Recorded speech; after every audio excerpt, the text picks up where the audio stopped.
I've created a comic that is about a monk who turns into a chipmunk.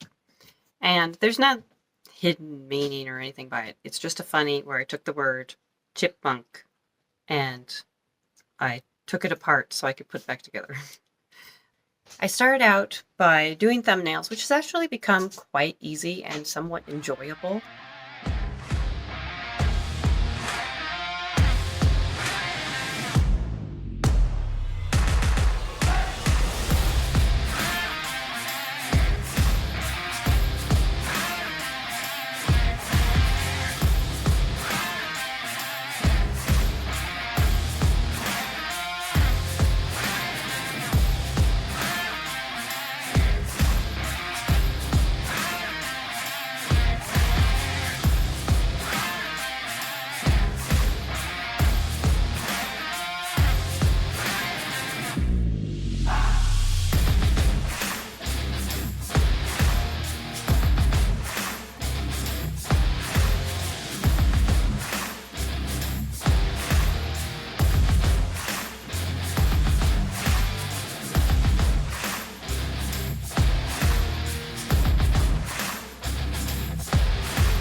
The kind of complicated part with this one is that I have 6 panels where the character is in almost the exact same position, and I have to try to make them look like he's still sitting there, and I don't have a lot of leeway to shift what he looks like or his body proportions.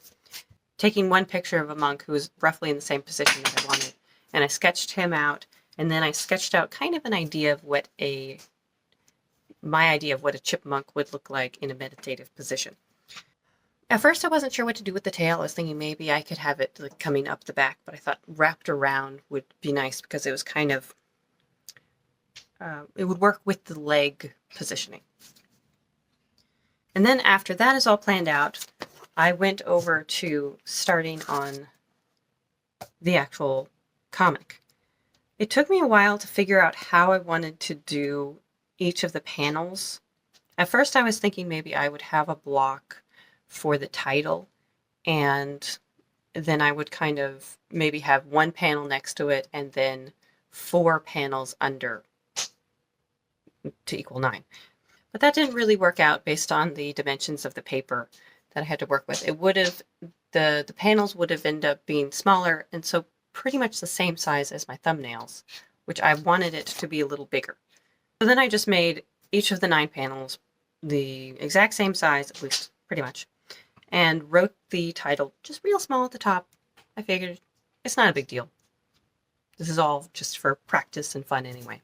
And then with the first panel, I had to figure out how big this guy's going to be and make kind of a guide for the rest of them.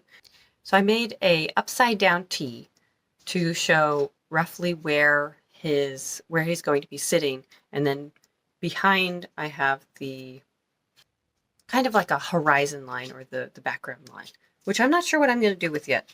I don't know if I'm going to have a background or I'm just going to have kind of a little line as in this is the surface he's sitting on.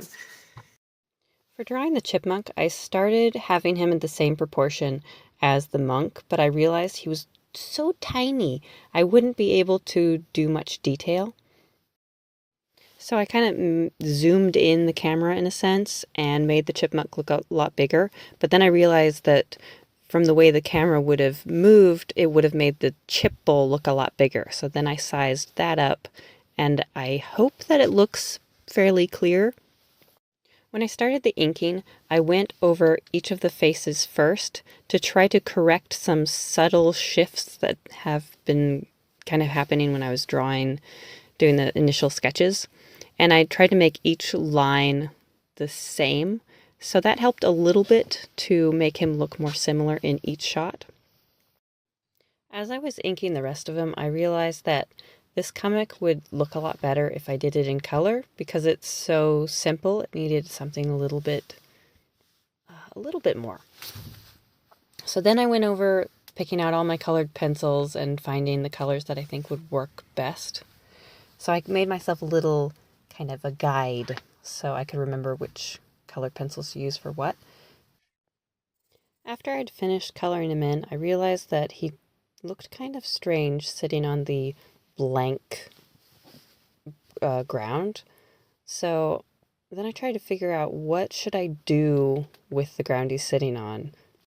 I thought of making the ground kind of maybe wood, so I used brown on my sketch pad to sort of test it out, see if it looked okay.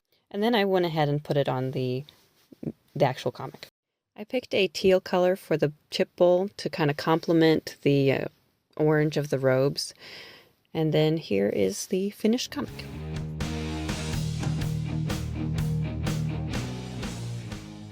Well, that was it. So, I don't know. Thank you for watching, and I hope you have a nice day.